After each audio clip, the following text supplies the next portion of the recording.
Yes, sir. What's good, world, man? Hey, we're going to talk about the Lakers and the truth behind their winless 0-6 preseason. Yeah, man, they had a terrible looking outing, but hey, we're going to talk about it here on the NBA show, man. Let's tap in. All right, man, the Los Angeles Lakers went winless in the preseason. Hey, but we all know the preseason is just the preseason, and it's just warming up. But the real season is right around the corner, and we know these guys are going to have to ramp it up for sure. And what we need right now is a championship. Not just temporary wins, baby. So let's tap in on why these guys suck so bad during the preseason and why they got defeated so many times. So let's tap in, let's go. And boy, we got our boy Rajon Rondo. Rajon Rondo was back with the Los Angeles Lakers, and he's been a mentor on the court and off of the court. But this preseason is showing that he may be on the court much more than we originally expected or anticipated. Yeah, man, he's very tactical and brilliant, and he's going to be a huge help in the film room as well. He's going to be a player coach on the team, in the bus, and in practice. Yeah, and especially during games and from the bench. His minutes will come in the form of break a glass in case of emergency type of situation, more specifically to on the ball situations and creating for others, of course. But I also think Rajon Rondo is up for the challenge, and he's going to be down for these arrangements. Hey man, he's the next man up, and that's normally cliche for a guy like Rajon Rondo, who's been a standout since he's been in the NBA for the most part. From an effort standpoint, Rajon Rondo stood apart from several other veterans on the squad. Yes sir, he's working really hard on defense, and he's doing some wonderful things on offense as well. He's constantly pushing the place in transition and playing with an excellent tempo in the half-court setting. And he's also one of those guys who's going to knock down shots, especially open shots. And he's been 4 for 6 so far from downtown. And he showed good bursts around the rim. And his passing in terms of feel, vision, and execution remains elite. Watch Rajon Rondo looking for Davis every step of the way. He's always looking to make the right play, and 9 times out of 10, he will make the right play. You dig what I'm saying? So he's going to play a huge role, especially in the beginning of things. And of course, we got Brody Russell Westbrook. 16-8. Russell Westbrook. Early tomorrow. Here is Westbrook. Yo, it's kind of interesting to see right now, this trend right now within the fan base regarding Russell Westbrook and his fit on the court right alongside of LeBron James and Anthony Davis. And anyone that's been excited about this acquisition has preached patience. And so far, he's struggled to find rhythm consistently. And early on, doubt has crept into the mind of the fan base, and a lot of people are starting to doubt early on. But hey, it's still the preseason, man. We still got more ways to go. Hey, but the last game with the Kings was Westbrook's best night. Yeah, man, he was really starting to look like himself, man, and raising his game back up to that level that we know him as, man. He was active in the passing lanes. Hey, and he moved really, really well off of the ball, and that's going to be very important for him to be able to make plays without the ball in his hands. And he was pushing the ball in transition and keeping that pace nice. And most importantly, he generated shots for himself and his teammates. Yes, sir, that's going to be huge. Hit him. Yeah, he finished the night with 18 points and 5 assists on 29 minutes, man. Oh, yes. He's coming. Do y'all remember his first debut as a Laker, though? Yeah. Now, Brody only played in the first half, and they lost 121 to 114. And finished the game with 2 points, 1 of 6 shooting, and on 17 minutes. Yeah, it was pretty, it is what it is. But he did find open shooters, but they failed to convert on half of those shots. And misses does not help the stat line at all. It looks bad in the end. So we ended the game with just 4 assists, 7 rebounds, and 7 turnovers. Hey, he needs time, man. And next we got LeBron James, the team's best and most important player. The Lakers' success will revolve around LeBron James and his ability to play at a high level at this stage in his career.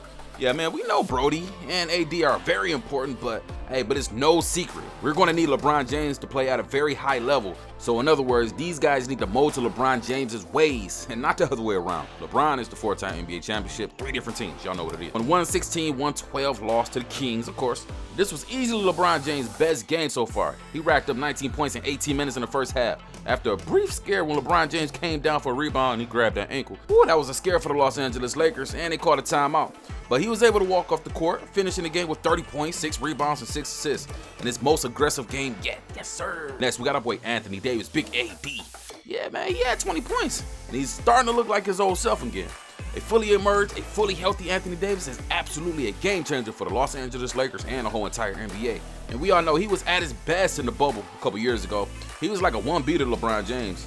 And obviously, LeBron James is 1A. So most importantly, man, we need him to stay healthy the whole entire year. That version of Davis can paper over a lot of the cracks that could appear on the roster. But the Lakers fans, we have a lot to look forward to this year. I think this is going to be one of his best outings since the bubble, man. That's just my personal opinion. And next, we got our boy Austin Reeves. Yeah. Hey, the other story of the night, and against all odds, the main story of the preseason was the continual emerge of undrafted rookie Austin Reeves. Hey, throw in all of the, it's just preseason caveats all you want. But all signs are pointing to this kid as a potential steal. You dig what I'm saying? He can play. And given all of the Lakers' injuries in the past, hey, he might get an opportunity early on. Reeves finished the game with 5 points, 5 rebounds, and 7 assists in 30 minutes, yeah. And he did so by keeping the ball moving on the offense, defending hard, and not being afraid to rise up to fire off laser passes to the corner for LeBron James for the knockdown.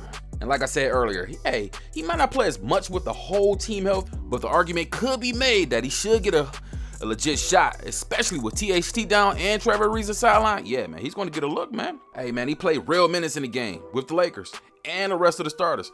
And the Lakers only used 9 players majority of the night. Hey, and it appears that he might have a legit shot at cracking the rotation to start of the season. Let's go, baby. And of course, we got Malik Monk. Now, Monk has impressed with his ability to generate instant offense as a scorer.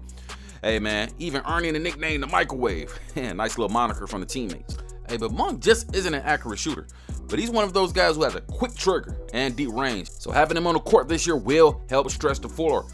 And LeBron James was the only Laker to take more than 5 bombs last year at 5.1 per game than Monk's per 36 preseason average. And only Stephen Curry took more per game last season. While Monk will, of course, have to tone it down during the regular season, but nonetheless, he will be one of the top scorers for the Los Angeles Lakers this year. Next, we got Kendrick Nunn, one of the young players on the squad, you know what I'm saying, for the Lakers Nation. Hey, he's a combo guard. Came in this summer with a nice little reputation to put the ball in the basket, feistiness on defense, and he has impressed LeBron James so far. While Anthony Davis remains one of the top defensive big men in the league, but this offseason, the Lakers lost a fair share of defensive characters. But if a player like Nunn can step up and fill that void, he will find himself in the depth chart, you dig what I'm saying, in the backcourt. And right now, the guard spot is quite crowded, but I think he will play himself into a secure spot. And any little edge could prove to be very important in landing a spot for the starting lineup. So in conclusion, so far, y'all, the Los Angeles Lakers have already suffered from 4 key injuries to rotation guys. And that is a concern, especially with an old-ass team, you know what I'm saying? So it's going to be very important for these guys to get over some of those L's they took during the preseason and come together and gel right away. And the Lakers are going to have to figure it out immediately. They have healthy guys, 11 healthy guys, that is. So it's going to be a lot easier for these guys to actually figure out who's going to play right away, of course. All right, man, now that the preseason is over, the Lakers will return home to Los Angeles. And for the next few days, next 4 days or so, they have to get ready for that season opener against the Golden State Warriors, October 19th. Yeah, I'm excited, and I know you are too. So it's the NBA show, man. Tap in with us. We will be live streaming the games over on NBA 2. Let's go.